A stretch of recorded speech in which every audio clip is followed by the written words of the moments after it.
Hey what's up guys, welcome back to the channel. आज हम बात करेंगे एक ऐसे मिस्ट्री के बारे में जो अब तक अनसॉल्व्ड है।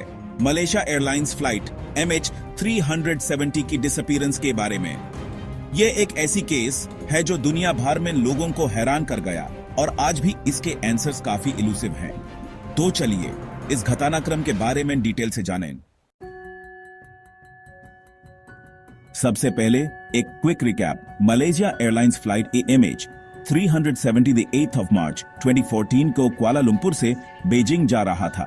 फ्लाइट ने अपना नॉर्मल रूट फॉलो करते हुए 1:20 AM टेक ऑफ किया, लेकिन आप बिलीव नहीं करेंगे, कुछ ही देर बाद उसका राडार कांटेक्ट लॉस्ट हो गया। मतलब बिल्कुल सडन ये प्लेन गायब हो गया। इस फ्लाइट में 239 लोग थे, उनमें से 153 चाइनीज नेशनल्स, 38 मलेशियंस और काफी सारे इंटरनेशनल पैसेंजर्स भी थे। सब कुछ नॉर्मल था पहले 40 मिनट्स तक, जब तक प्लेन ने मलेशिया की एयर स्पेस क्रॉस नहीं की थी। उसके बाद एयरक्राफ्ट ने अपने शेड्यूल्ड कोर्स से थोड़ा सा डाइवर्ट करना शुरू किया। ये डाइवर्ट होने की वजह क्या थी? क्या किसी ने डिलिबरेटली फ्लाइट को कोर्स से हटा दिया? आज भी ये क्वेश्चन अनआंसर्ड है। तो ये जो मिस्ट्री है वो शुरू होती है एक और अजीब चीज से। प्लेन का लास्ट कम्युनिकेशन जो कि गुड नाइट का था, वो एक्चुअली एक रूटीन साइन ऑफ था जो पायलट्स हर फ्लाइट में करते हैं। लेकिन ये कम्युनिकेशन के बाद जो कुछ भी हुआ वो सब लोगों के लिए एक शॉक बना। ये एक नॉर्मल चेक इन था और उसके बाद सडनली प्लेन रेडार से डिसअपीयर हो गया।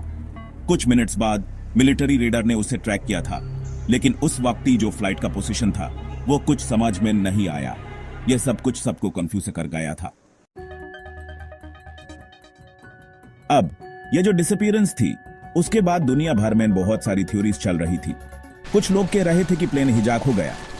आपको याद है 9/11 के बाद हाईजैक की पॉसिबिलिटीज सबके दिमाग में थी। कुछ ने कहा कि पायलट ने इंटेंशनली प्लेन को डिवर्ट किया, और एक और थ्योरी थी कि फ्लाइट एक कैटास्ट्रोफिक फेलियर का शिकार हो गई थी, यानी कोई टेक्निकल प्रॉब्लम था जो उन्हें हैंडल नहीं कर पाए। ये सब थ्योरीज अभी तक प्रूफ नहीं हुई हैं और ये भी क्लियर नहीं है कि एक्चुअल में क्या हुआ। आज भी जो इन्वेस्टिगेटर्स हैं उनके पास कोई कॉन्क्रीट एविडेंस नहीं है। बट वेट, एक थ्योरी काफी लोगों को लगा इंटरेस्टिंग। क्या अगर यह सब कुछ एक मैसिव कंस्पिरेसी का हिस्सा हो? अब बात करते हैं सर्च ऑपरेशंस के बारे में।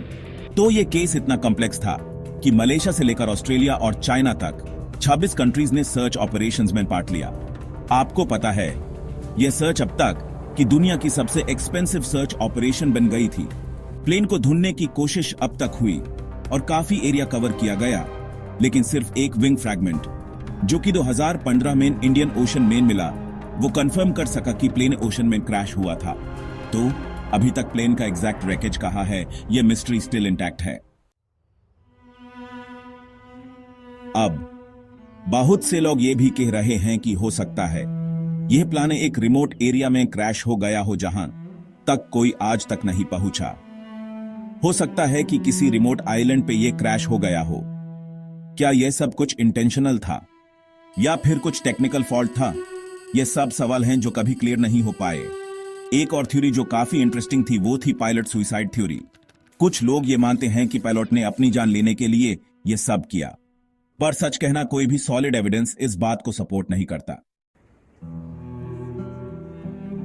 यह मिस्ट्री सिर्फ एविएशन के लिए नहीं बल्कि उन लोगों के लिए भी एक इमोशनल रोलर कोस्टर थी जिन्होंने अपने रिलेटिव्स को खो दिया था। इमेजिन आपका लव्ड वन फ्लाइट में है और एक दिन सडनली वो फ्लाइट कभी लैंड ही नहीं करती। यह इमोशनल इंपैक्ट बहुत ज्यादा था और फैमिली मेंबर्स आज भी अपनी क्लोजर के लिए स्ट्रगल कर रहे हैं। कई फैमिलीज ने यह कह दिया कि वो कभी गिव अप नहीं करेंगे, उन्हें अपने लव्ड वंस के बारे में आंसर्स चाहिए। ये एक ट्रेजिक स्टोरी है और हम सबको ये समझना होगा कि किसी भी फैमिली के लिए ये कभी क्लोजर नहीं हो सकता। तो दोस्तों, यह थी मलेशिया एयरलाइंस फ्लाइट MH370 की मिस्टीरियस डिसअपीयरेंस के बारे में हमारी डिटेल्ड स्टोरी। आपको क्या लगता है कि यह प्लेन किस वजह से गायब हो गया? क्या आपको लगता है कि कोई नई थ्योरी सामने आ सकती हैं? अपने थॉट्स ह्यूमन कमेंट्स में जरूर बताइए। अगर आपको यह वीडियो इंटरेस्टिंग लगा हो तो make sure to hit the like button और चैनल को सब्सक्राइब करें for more such deep dives into mysteries from around the world. मिलते हैं इन अगले वीडियो में। तब तक stay curious and take care.